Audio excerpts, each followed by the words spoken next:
Ayan, so good day mga ka-farmlat. So today, new property po tayo.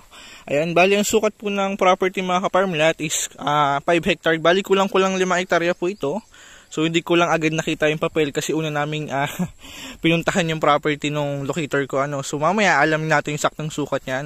So bali kulang-kulang 5 hektarya po ito na 2 titulo. Ayan, so bali mga ka-farmlat, new gun, and then doon po magmumula yung property sa may kawayan na yan. Ayan, so palawak and mga ka-farmlat, yung nakikita mong new gun na yan, so sako po yun ng property Ayan, kagandahan po ito mga ka-farmlat. Yung nyug ng mga ka-farmlat, medyo mataas na for clearing na rin. Ayan, so ang good thing dito mga ka-farmlat, pag bilhin natin yung property, ayan, so pwede natin itong pa-clearing. Ayan, so halos 1/4 ng o kalahati ng investment natin mapapabalik agad. So ang good thing dyan, pwede po natin yung palitan ng fruit bearing trees. So marami tayong pwedeng gawin sa property. And if ma-clearing natin itong mga ka-farmlat, so ayan, mayroon pa namang kababaan mga ka-farmlat. So ito lang po yung part na medyo mataas na, kataasan na ng nyog. So pwede po natin yung palitan ng fruit bearing trees, kakao, lansones, rambutan. Ayan, so marami tayong pwedeng gawin sa property. Pwede na rin natin taniman ng mahogany. Ayan, so marami pong namimili ng mahogany dito. And then medyo mataas-taas din po ang 4 bull pit ngayon. Ayan, so may puno din po ng mangga sa loob ng property. Ayan, so yung nakikita mo mga ka-farmlat, itong may saging na to, yan ay hindi po sakop ng property. Ito lang po itong nyugan na to. Ayan, so yung nyug na yan po yung boundaries ng property. So ito ay sa ibang property na po.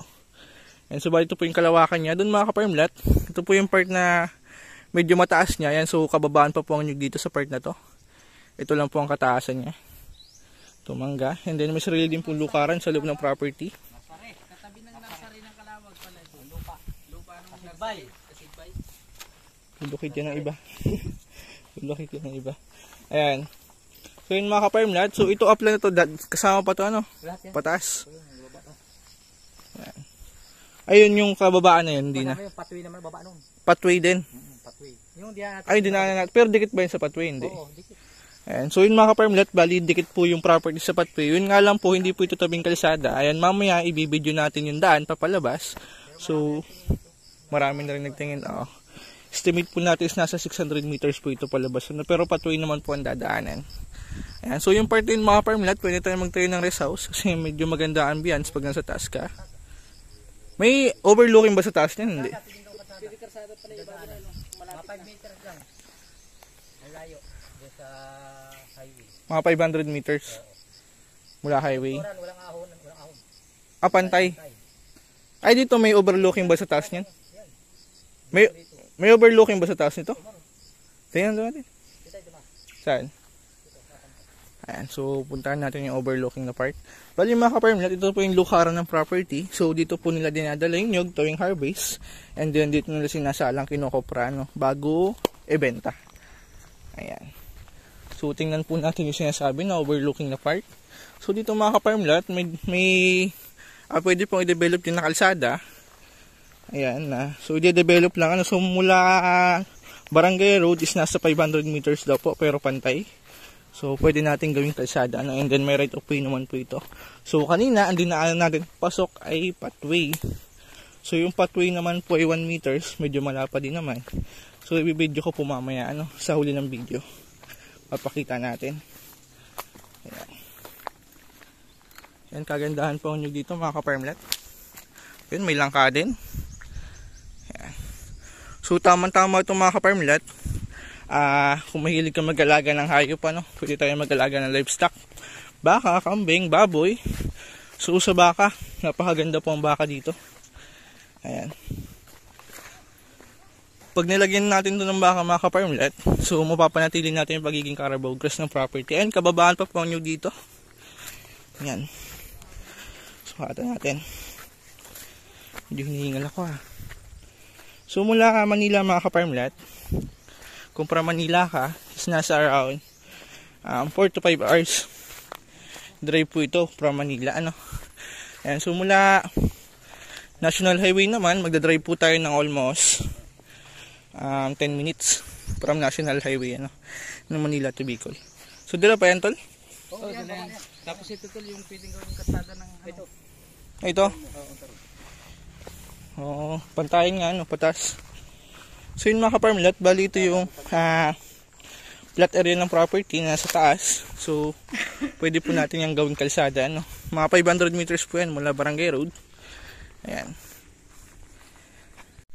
Ayan, so bali ito po yung part na pwede natin i-develop na daan. So platted po ito hanggang Barangay Road mga ka-farm lot. So dire-diretso lang po yan, walang pababa, walang pataas. So platted po yung part na yan na pwede natin gawing kalsada, no?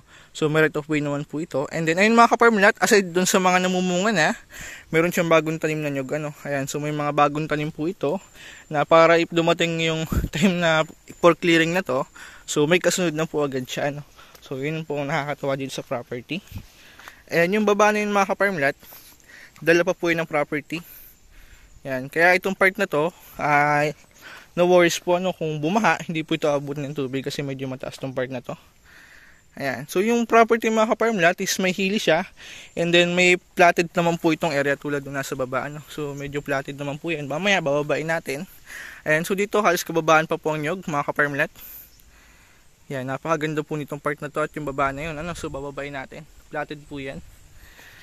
Ayan, tayo dadaan. So dun po, nandun yung TESDA ng Calawag, ano. So kita na rin yung TESDA. Saan sila bumaba? Wala ayun. Ayan, so yun mga ka-farm lot, kung OFW ka, naghahanap ka ng retirement plan or investment or bakasyonan, ayan, so tamang-tama po sa yung property na to. Ayan, kung bakasyonan ang hanap mo, ano, so hindi naman po napakaganda, pero maganda po itong property mga ka-farm lot. Ayan, makikita nyo rin naman sa video, ano. Ayan, so nyugan po ito. Ayan, so nyug dito mga ka-farm lot. Ayan, bali doon po tayo galing kanina. Ayun yung lukaran niya, no? So doon dinadala yung nyug tuwing harvest. And then ang nyug nito mga ka-farm lot, estimate natin, so ito po ay nasa kulang-kulang 5 hektarya, no? So sa puno ng nyug mga ka-farm lot, pag ang isang hektarya po ay puno ng nyug, so na-around po yan ng 250 to 300 kapuno ng nyug per hectare, ano? So i-compute na lang natin to sa 200 per hectare. Ayan, is nasa around 8 to 900 po kapuno ito ng nyug. Itong kulang-kulang 5 hektarya na to. So estimated lang po natin is nasa 900 kapuno ng nyug, more or less. Ayan, kasi halos puno naman po ito ng nyug. Ito medyo masuka lang po itong part na to.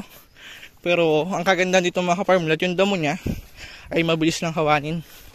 Kasi damo lang po ito, unlike doon sa may mga tuod-tuod.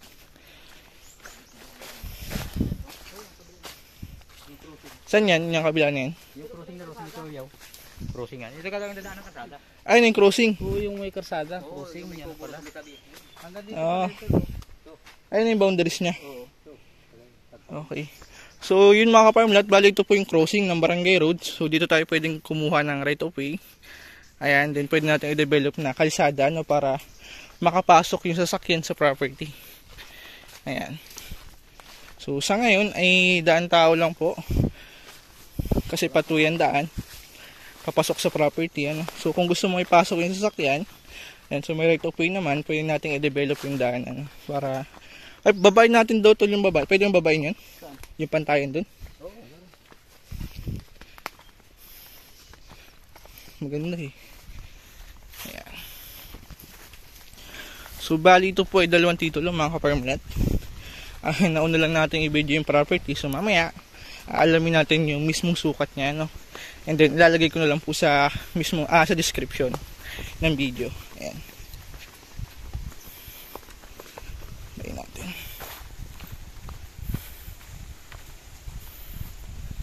Ayan, ayos puno ng nyug. Ayan. So tamang-tama to mga ka-farm lot kung mahilig ka magtanim. Ayan, pwede tayo magtanim ng veggies, yung mga gulay-gulay. And yun nga po yung nabanggit ko kanina, pwede tayo magtanim ng fruit bearing trees, ano. Ayan, so pwede tayo magtanim ng kakao, santol, lansones, rambutan. So marami tayong pwedeng gawin sa property. Ayan. Tingnan natin.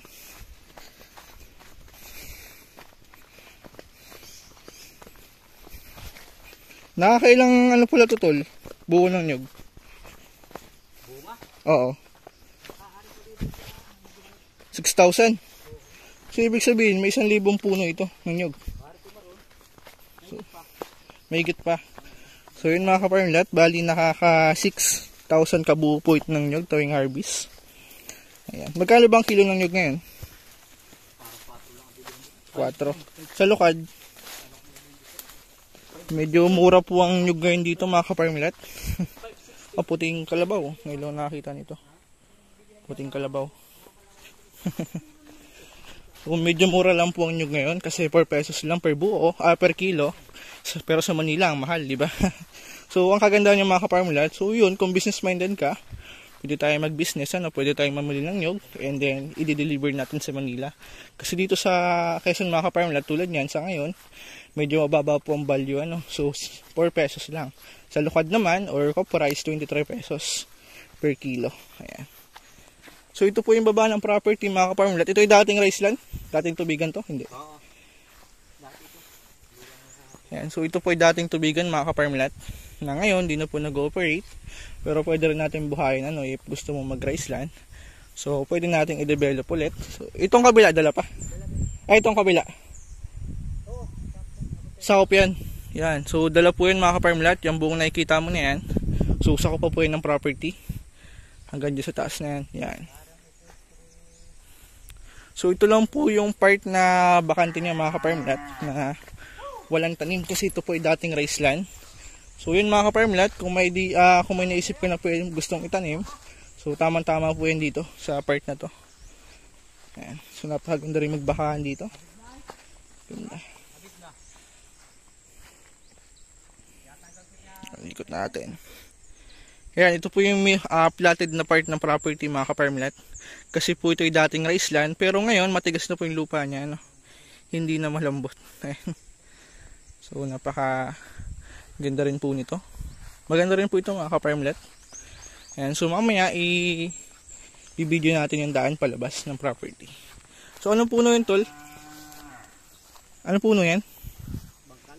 Bangkal? Matigas ba yan? Ayun ang kantuan niya, yung mangga doon. Yung mangga doon. Yung kantuan. So, yung boundaries. Ay, palang malaking doon.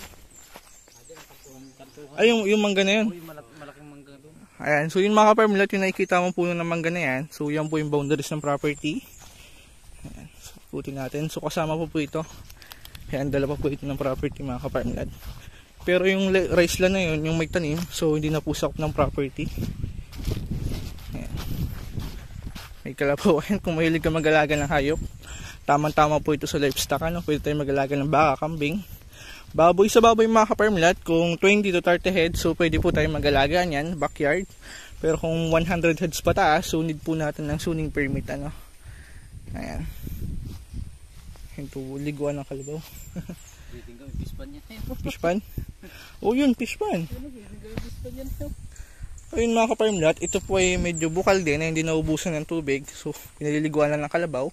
Ayan, pwede po natin ito i-develop na fish pond kasi yung area na ay platted. So, pwede po natin itong gawing fish pond. Ayan, pwede natin hulugan ng tilapia. Pero tabang naman ito. Tilapia, hito. So, yun pwede natin gawin. Ayan, so pwede po natin i-develop na fish pond. So, tara dito. Bali mga ka-farmlat ay 3 hectare po ito, kulang-kulang 4 po ito, yung 1 hektarya, so bali 2 title ay nakabukod po yung 1 hektarya, may pagitan siyang lote, so i-video rin natin. Yun nga lang po ang gusto ng may-ari ilahatan, ibebenta yung property niya, gusto niya ay magkasabay yung dalawa. Ayan, so uusapin din natin kung pwedeng ito lang or yung sabay talaga. Ayan. Okay, tingnan. Si kuya, si kuya. Nagulan na ng kalabaw. Naglulukad dito? Kayo po naglulukad. Ayan, ganda. So yan, bibidyo natin yung isang property mga ka-farmlat, yung 1 hektarya na nakabukod. Ayan. And then tatansyahin din natin kung ilang meters yung distansya dito sa 3 hektarya, ay sa 4. Ayan. Ayun mga ka-farmlat, bali doon tayo galing kanina. So, nasa ibabaw po tayo ng property. Ayan, so tama-tama po itong tayo na rest house, itong tinatayuan ko. Kasi pag nandito ka, ay ito po yung ambience mo mga ka-farmlat. Yan. Overlooking po ito. Napakaganda. At napakahangin po sa lugar na ito, ano. And then may kawayan din po sa loob ng property. Kaya kung gusto mo magtayo ng kubo, rest house, so no need natin bumili ng kawayan, ano. So may kawayan na po sa loob ng property. Ayan. Medyo hinihinga lang ako. Ayan. So napakaganda po magtayo ng kubo, rest house dito sa park na to, mga ka-farmlet. Ayan. Napakaganda. Overlooking. Ayun mga ka-farmlet, bali na dito po yung property, and then pupuntahan natin yung isang 1 hectare, ano. So yan po yung 4 hectare. Ayan. Basta tayo sa motor. Ayan. Sige.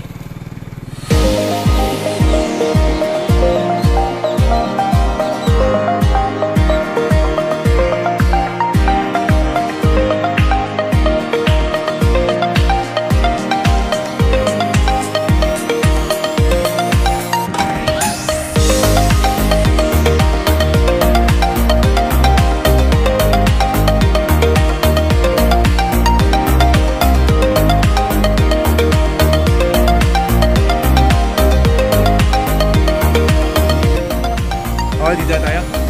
Ayan.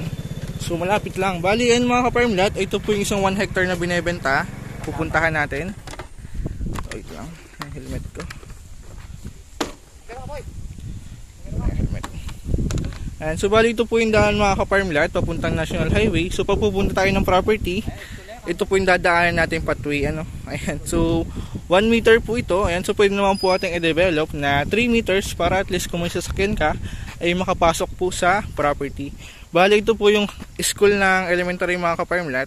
So nandiyan po yung barangay road, ano. So ikot lang po tayo ng Riceland papunta sa property. So estimated ko po is nasa around 300 to 400 meters po ito mula barangay road, ano. So ayan po yung barangay road mga ka-farmlet. So bahayan din po yan. Papasok, so ikot lang tayo ng Riceland, and dadaan ng pathway papunta po sa property. Sa source ng kuryente mga ka-farmlet, so may poste na po ng kuryente sa lugar, kaya no worries po sa electric supply, ano. Sa signal naman mga ka-farmlet, may signal po ang Globe at dito SIM, so TNT lang po yung medyo mahina niya. Ayan, so pupuntahan natin yung 1 hectare. Ayan. So ito mga ka-farmlet ay sa ngayon, daan tao lang yung papunta sa 1 hectare. Ayan, so no need naman po natin ikuha ng right of way kasi malapit lang naman po yung property, ano. Ayan. So ito lang yung property na 1 hectare. So bali ito po yung 3 hectare dyan sa likod ditong bundok na to. Bali napagitna, may gumit na po sa kanyang property. So bali 5 hectare po ito, and then yung 3 hectare at yung 1 hectare ay magkabukod, ano. So hindi po magkatigit yung property niya. Yun nga lang po, ang gusto ng may-ari ay lahatan na. So bali kulang-kulang 5 hectare po yung binebenta. Ayan. So napagitnaan lang siya ng isang property. Ayan. So saan yung gumula? Tol. Saan gumula? Ito na ba? Ito na. Yung muhon, yung hinahanap natin. Itong walang tanim, ito yung property. Ayan. So yung yuga na yun, dala pa? Hindi na. Dala pa. Gigilid yan. Okay. So yun mga ka-farmlet, bali itong Riceland na may tanim. So hindi pa yung sakop ng property, ano. So ito pong bakante. So ito po yung sakop ng property yan. Kaya wala kakaligawan kasi kita naman po yung boundaries niya. Ayun yung muhon. Okay, sige, videohan natin. So ito pong Riceland na to ay dala ng property mga ka-farmlet. So babaybay po yan dyan. So yung nyugan na yan, dala pa. Tapos ito, ano. So yan po yung sakop ng property mga ka-farmlet. And then ito po yung muhon niya. Ayan. So ito po yung boundaries. Ito pataas. Pag ganito. Babaybay lang siya dito. Itong kabila iba na. Ayan. So mula dyan sa muhon mga ka-farmlet, babaybay siya dito. Ayan. So maganda to mga ka-farmlet. Medyo flatted din, ano. And then nyugan. So aso din natin si seller kung gusto niyang ibenta ng bukod kasi maganda rin po itong part na to. Ayan. So pasok po ito sa budget natin mga ka-farmlet. Di naman po ganun kataas yung price niya. Ayan. Ayan natin. Yun, ganda. So itong nyugan na nakikita mo mga ka-farmlet, so sakop po yun ng property. And then itong upland na to. Ayan, so may nasakop po siyang upland, pero yung likod po yun medyo banayad naman po na hili. Ayan, so may masuka lang sa part na to kasi may kawayan, may mga bamboo po ano. So ito po yung dating rice land na sa ngayon ay hindi na rin po nag-ooperate. Ayan, so pwede naman po natin buhayin yan mga kaparmlet. Pwede ulit natin taniman ng palay para at least yung bigas na kakainin natin ay sa property na natin manggagaling ano. So hindi natin bibilin sa labas. Ayan, so babaybay po yan dyan sa nyugan na yan. So yung nyugan na yan sa kupa mga kaparmlet, yan pataas. So tingnan natin. Bali ito po yung 1 hectare. Yung 3 hectare mahigit mga kaparmlet nandun sa kabila. So may pagitan na siya isang property ano. Ayan. So yan, manggahan pa din. Sukin natin.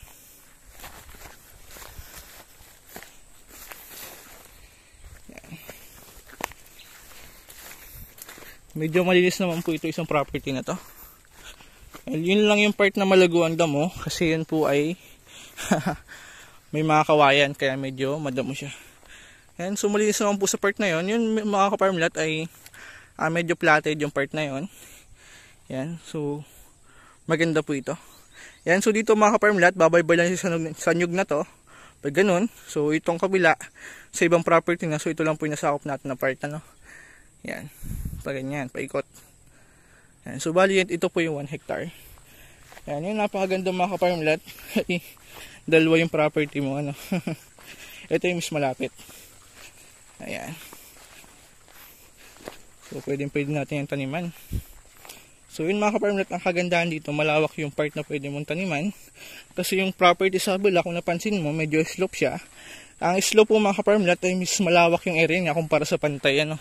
Kaya kung mahilig ka magtanim ay napakaganda po niyan. Tama-tama kung mahilig ka magtanim. Ayan. So yun mga kaparmlet, at abutin na lang po ang video natin. So ngayon ay babaybayin po natin yung daan palabas. Ayan, para at least may idea po kayo yung daan palabas ng property ano, hanggang sa barangay road. Ayan. So babaybayin natin.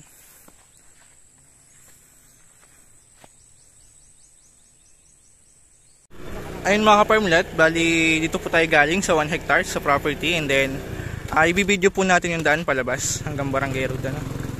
Ayan. Tara, video natin. So malapad naman po yung pathway niya, and 1 meters po ito. Parinta yan eh.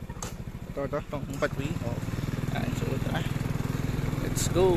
So ayan po mga kaparmlet, yung school na natatanaw mo. So yan na po yung barangay road ano. So kalsada na po yan. Bali umikot lang tayo ng rice land. Ayan. Ayan, palabas. So pasok naman po ang 4 wheels dito mga kaparmlet kung gagawin natin 3 meters yung pathway niya. Ayan. So dito wala pong problema, and then pabor naman po yung dito sa mga tao dito kung gagawin natin 3 meters yung pathway kasi lalapat yung daan.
Ito po yung high school, and then ito po yung elementary.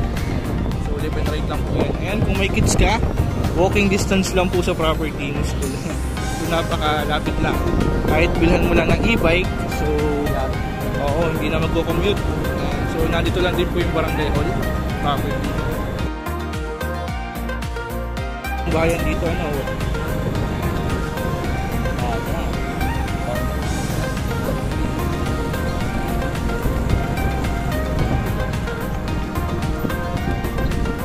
Aside dyan to, may pupuntahan pa ba tayo?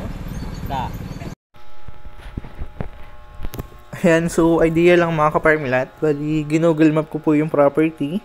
Ayan, so bali ito po yung National Highway ng Manila to Bicol mga ka-Parmlat. Ayan, itong left side ko po is pag from Manila ka, and then ito naman po yung going to Bicol. Ano?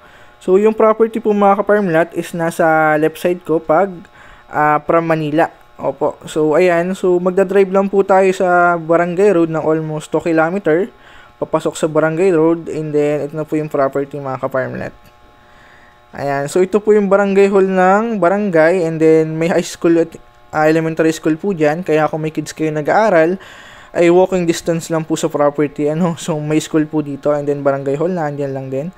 So ayan mga ka-Parmlat, nag-drive lang tayo ng almost 2 km, and then so wala pa po yung 5 minutes mula National, and then papasok lang po tayo ng pathway mula Barangay Road. Ano, kung makikita mo sa video mga ka-Parmlat, ayan, may pinasukan tayong pathway. Nasa video naman po yan, nasa huli ng video. And then, ito na po yung property mga ka-Parmlat. Napakalapit lang din po nito, ano. And then, walking distance lang din po. And so, bali, ito po yung first 1 hectare na nasa video. And kasi yung property mga ka-Parmlat is 4.4 hectare. And then, 2 titled po ito. Isang 1 hectare at isang 3.4 hectare. Ano po? So, ito yung 1 hectare mga ka-Parmlat. Ayan. And then, ito naman po yung 3 hectare. So, bali, may pagitan po silang lote. Hindi po magkadikit yung property. Yun lang mga ka-Parmlat. Ang gusto po ng may-ari is sabay ibenta yung property niya. Kaya lalabas po yung property ng 4.4 hectare. Ano? And so, bali, 2 title po ito. Ito po yung isang 1 hectare. Minasakop siya na rice land. And then, ito naman po yung isang 3.4 hectare. Ano? So, napakalapit lang po nito sa Barangay Road and then sa National Highway mga ka-Parmlat. Ayan. So, napakaganda po nito. And then, sa town proper, magdadrive lang po tayo ng almost 40 minutes. Ayan, nasa property na tayo. And then, ayan, kung may kids ka mga ka-Parmlat at mahilig ka magdagat, ayan, so nakahalos sa papalibutan po ito ng dagat mga ka-Parmlat. Ayan. Kaya napakalapit lang po nito sa mga beach resort. Ayan, so pwede kang mamili dyan. Napakarami po dyan. Pwedeng puntahan at pwedeng paliguan.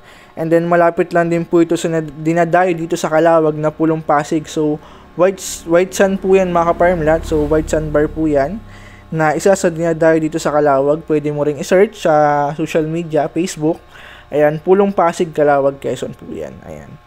So, napakaganda po nito mga ka-Parmlat. Ayan, yun, so yun mga ka-Parmlat. At kung interested ka, pwede nyo po akong i-message sa Viber, WhatsApp, and then lalagay ko lang po yun sa description and then sa comment section. Ayan, so thank you po mga ka-Parmlat.